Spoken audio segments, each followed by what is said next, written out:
Hello दोस्तों, कैसे हो आप सभी। स्वागत है आप सभी का हमारे YouTube चैनल कहानी से सीखो की एक और नई वीडियो में। कहते हैं कि सच्चा दोस्त वही होता है जो मुसीबत में काम आए। लेकिन क्या दोस्ती सिर्फ इसलिए करी जाती है कि हमारा दोस्त तभी काम आए जब हमारे सर पर कोई मुसीबत आई हो, या दोस्त की याद तभी आए जब कोई काम हो। कई लोग ऐसे होते हैं जो दोस्ती सिर्फ मतलब के लिए करते हैं। चाहे लड़का हो या लड़की, वो तब तक आपके दोस्त रहते हैं जब तक आप उनके काम आते रहते हैं। जब आप उनके काम के नहीं रहते तो वो दोस्ती तोड़ देते हैं। लेकिन इस सब के अलावा हमारी जिंदगी में एक, दो या तीन ऐसे दोस्त भी होते हैं जिनके होने से हम अपने दुख, दर्द, तकलीफें सब कुछ भूल जाते हैं। उनके होने से हमें यह लगता है कि जिंदगी कितनी अच्छी है, हर चीज में एक अलग मजा है। ऐसे दोस्तों का होना किसी वरदान से कम नहीं होता। अच्छे दोस्त होने से हमारी जिंदगी भी अच्छी रहती है। दोस्तों से मिलना जुलना हमारे दुखों को कम करता है और हमारी खुशियों को बढ़ाता है।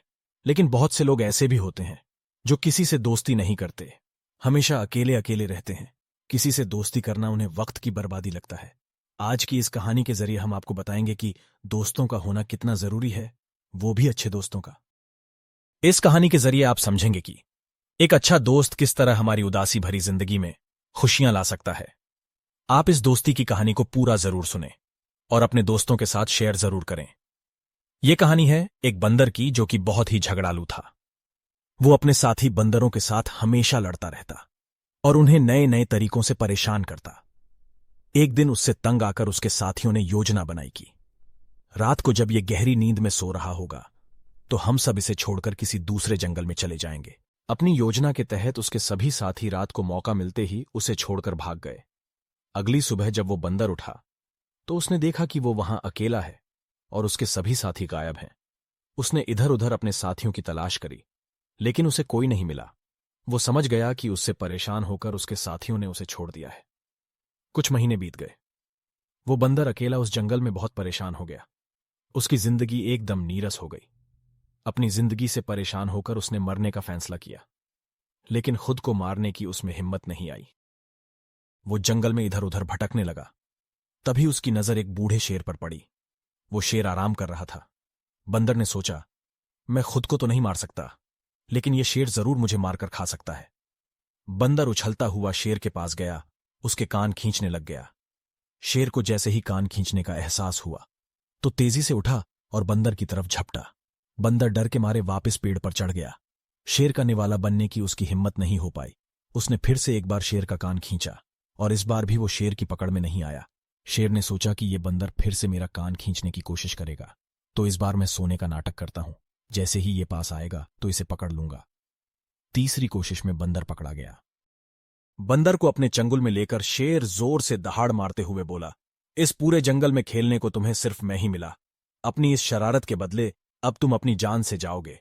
बंदर ने शेर को शरारत करने की असली वजह बताई और बोला, अब आप ही हैं जो मुझे मेरी इस उदास जिंदगी से छुटकारा दिला सकते हैं। बंदर की बातों को जानकर शेर ने इधर उधर देखा और बोला, मेरे कान खींचते हुए तुम्हें किसी और जानवर ने तो नहीं देखा ना? बंदर बोला, नहीं, आपके और मेरे अलावा यहां कोई है ही नहीं। ऐसा सुनकर शेर ने बंदर को छोड़ दिया और कहा, तुम्हारी तरह मैं भी बहुत समय से अकेला हूं। मेरे साथी यहां से चले गए, लेकिन मैं उनके साथ नहीं गया। आज बहुत दिनों बाद किसी ने मुझे परेशान किया, जिससे मेरी उदास सी जिंदगी में थोड़ा मजा लौट कर आया। मैं तुम्हें मार नहीं सकता।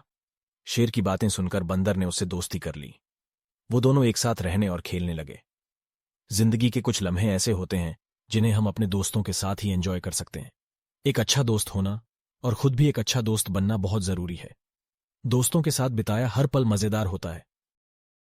दोस्तों के साथ मिलकर बातें करने से, पार्टी करने से, हंसी मजाक करने से हमारा स्ट्रेस कम होता है। जो चीजें हम अपने परिवार के साथ शेयर नहीं कर पाते, वो हम अपने दोस्तों के साथ शेयर कर लेते हैं। परिवार के बाद या कभी कभी परिवार से पहले दोस्त ही होते हैं जो हमारा साथ नहीं छोड़ते। जिंदगी में आप भी अकेले रहने ही ना सोचें। एक दो दोस्त ऐसे जरूर बनाएं जिनके होने से जिंदगी जीने लायक लगे। दोस्तों, इस कहानी से आपने क्या सीखा कमेंट बॉक्स में लिखकर जरूर बताएं। ऐसी ही और कहानियां सुनने के लिए चैनल को सब्सक्राइब करें और हां, नोटिफिकेशन का घंटा दबाना ना भूलें। इस वीडियो को लाइक और शेयर जरूर करें। तो फिर मिलते हैं एक और नई और दिलचस्प कहानी के साथ। आप सभी अपना ख्याल रखें, हमेशा खुश और स्वस्थ रहे। इसी मनोकामना के साथ कहानी सुनने के लिए आप सभी का बहुत बहुत धन्यवाद।